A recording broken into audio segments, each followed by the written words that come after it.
Recently got the new Moza AirCross 2 gimbal from my Fujifilm X-H1. In our last video, we talked about the much smaller Zhiyun Crane M2 for my recently purchased XA3B camera. And you can see, just as a quick size comparison, how different they are. So if you're looking for a first quick impression video on this gimbal without someone throwing a bunch of specs and unnecessary information at your way that could be a little confusing, in this video I'm going to give you my initial thoughts of using the AirCross 2 for a couple weeks now, kind of what I like and dislike, my comparison to other gimbals, and why I like this and why I think it's a good value as someone who does corporate, travel, and just weekend fun with the gimbal. We're going to start by watching this short, simple cinematic sequence that I quickly put together at the park the other day. Some of the different movements that I would normally use with the gimbal to give you an idea as to how it performs. But after we watch that in full, I'm going to break down the different scenes for you, how I shot them, and some of the thoughts that were going through my head as I was making them.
I really like that opening shot there over the water.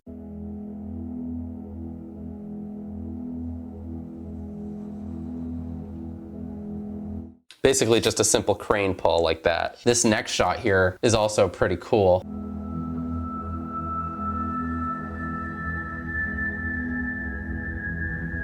Where I'm able to transition to this next shot here going down the walkway.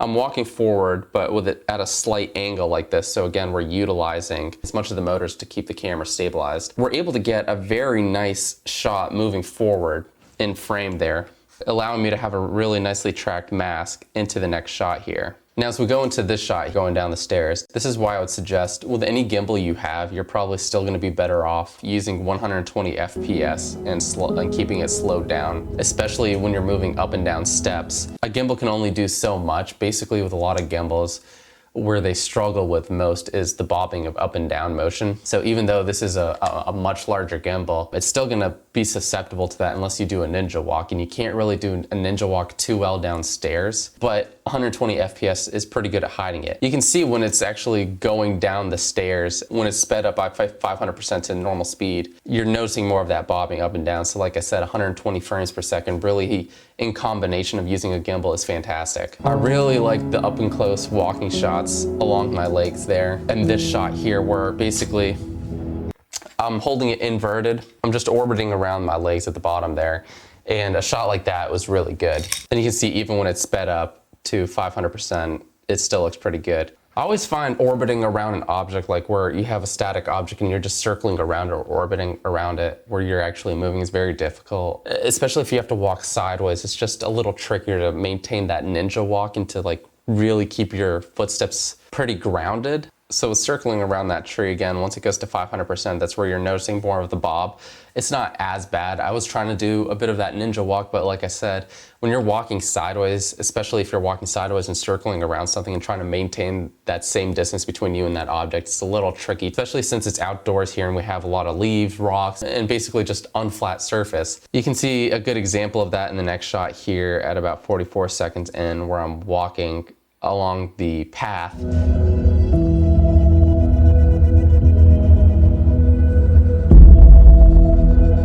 This one we're walking with it inverted, and because walking along this uneven surface as opposed to like concrete or something like that, it's expected that you'd have a lot of this. That's why even when you've got slower footage at 120 FPS, it'll look really smooth on one step because it's basically going down, but as soon as you take that next step and you're going up, you're gonna have that bobbing motion again. This next leg shot is similar to the first one, where instead of orbiting from the front, I was just orbiting around.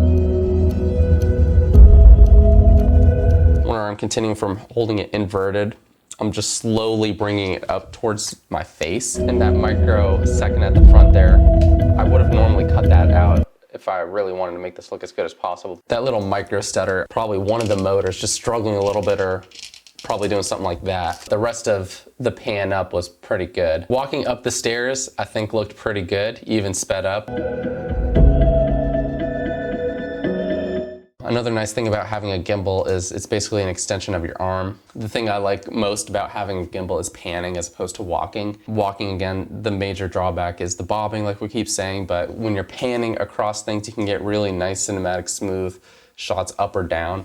Whether you're using it controlled on your joystick or you're physically moving the gimbal side to side or up to down. So that was a quick overview and explanation as to how I got some of those simple shots done and some of the thoughts that were going through my head when I was filming and editing them. Now on to more of the gimbal itself and kind of my thoughts and impressions on it. Again, I want to keep this as unscripted as possible so that the thoughts are pretty reflective to my everyday use with this and kind of the things that have worked well and some of the things that I think that can be improved upon this. For starters, one of the best things about this, max weight load is up to about seven-ish pounds. And while I'll probably never get close to 7 pounds with my smaller Fuji X-H1, even with its battery grip and some larger lenses, this gimbal is going to be more than enough for anything that I throw at it, which is great. Other competing gimbals like the Weebil S and the Ronin SC have a max payload of about like 4.5 or 5 pounds. The biggest downside to this, I can no longer store as easily compared to when I had smaller cameras. As far as portability goes, the Weebil S would have been a much more convenient gimbal for me to have, in that I probably could have stored it in my backpack a lot easier compared to this. This little guy, as you can see, is so small that it can basically fit anywhere. In my last video, I showed how this can actually fit in your pocket. Just its bottom handle alone is basically the same size of the body of the Crane M2 itself. This is as compact as it's going to get. Likewise, I think it's a little weird when you tighten all the axes down that it's still at this weird angle here that makes it even more difficult to pack up. Like why is it at this weird angle? It's just weird and hard to pack around even if I did have a big enough bag for it. So if your priority is to have the most compact, most portable, easiest to travel with gimbal, this probably is not the best choice for you, even though it is the most capable for the money right now. Which is why I actually said in the review of the Crane M2, despite this being far less capable and not designed in any way to carry my X-H1, I'll probably still travel and carry this around. When I need a simple, smoother shot with the X-H1, this can still hold it. Granted, every 10th shot is going to cause the motors to poop out. Despite its size, however, and this is going to be a pro, is it's still relatively lightweight. I used this for about 2 hours in that last quick cinematic shoot, and it wasn't that heavy to hold. Walk with this alongside of me, and it wasn't that heavy to carry along with me. Continuing with the pros here, like other gimbals, they seem to actually have pretty good battery life, and this is no exception there. However, this does have a couple unique features to it. One is the fact that it's more modern and it includes USB-C charging there. All my devices now basically have USB-C charging. But more interestingly than that is this. Okay, so both a pro and a con. It's a little tricky to get this out. Here we go. This is its removable battery. Depending on how much you shoot, having a hot swappable battery can be pretty handy. It's USB-C port, so you can charge this on its own with it removed from the gimbal. This is dead, you pop it out, you have a charged one, you pop it in, and you're good to shoot. Last point on charging, it has the ability to charge your device, your camera, your phone. This little hole here, you'd think like on the Weebil S and some other newer gimbals that you'd be able to screw in your handle and be able to hold your gimbal up like that, which is one of the new unique features of the Weebil S and one of the reasons why I think it's actually a pretty cool design. It allows you to get some really cool inverted shots a little more easily compared to holding your gimbal upside down like that. You can't do that here, and I think that's a missed opportunity. This next point is not a hit on the gimbal itself, but instead is more of its compatibility with Fujifilm and Fujifilm's lack of compatibility with it. When you use the optional connection cables to control your camera, the only option I have is just to start or stop a recording. Sony cameras are usually really good with it, so you could do more complex things like zooming and focus pulling your ring here to either have this as focus pulling or to have it control your zoom, which is great. This next point is going to be a con, however. Unlike my Crane M2, which if you watch my last Crane M2 video, you'll see how simple it was to remember where you last had your balance point set up. So this little notch here identifies when it's locked. This is where the camera was last balanced.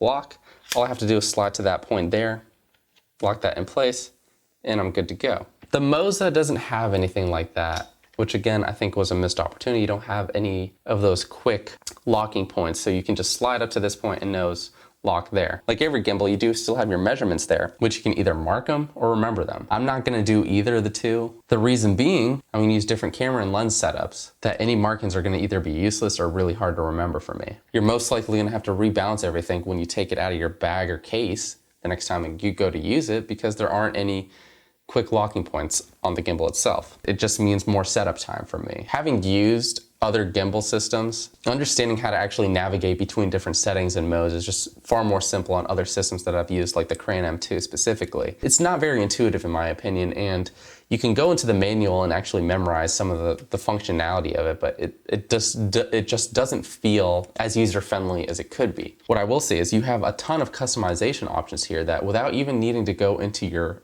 app from your phone, you can actually do a lot of the different settings as far as like motor strength and different mode operations and things like that right out the screen itself if you know how to use them. So those were my quick first thoughts and impressions using this gimbal for a couple weeks here. Some of the things I like and dislike about using it and areas that I think it can actually improve upon. Is this gimbal perfect? No, but there probably isn't really a perfect gimbal right now. And for the money, some of these points that I've mentioned are definitely nitpicking, but at the same time, I think some of the simple things like having the ability to mount your handle feet here would be a great addition in a future model and something that I think is a bit of an oversight. Some of the gimbals like the Weebil S are a bit more compact, pack better. Yes, they come at the expense of a lighter max payload, but if you're someone who doesn't need that much of a payload, then perhaps you would want to consider that if you value compactness over a much more capable gimbal. Likewise, even though I didn't demonstrate it, you have a lot of customization here, but it's a very difficult navigation system to use. My overall summary of this would be that this is a more pro-level gimbal that is targeted towards people who have experience using gimbals in the past, who know what they're doing with it and are willing to learn about the different features and customization options to get the most out of the gimbal. The downside to that is there is a larger learning curve to this, and it comes at the expense of being less travel friendly. Over the next couple weeks, I'm going to be using it more, getting more footage with it, and that way I can form more of a detailed review in a future video, so stay tuned for that. With all those pros and cons, I do really like this, and I am excited to continue to use it and learn more about it. Hopefully that was a helpful video too, guys, and gave you a good idea as to if this gimbal is good for you without getting into too much of the nitty-gritty details. Stay tuned for my future, more in-depth review that's coming up soon on the channel, as well as more cool tech and gear reviews that are coming up on the channel in the next coming weeks. Stay tuned, subscribe if you're new, and as always,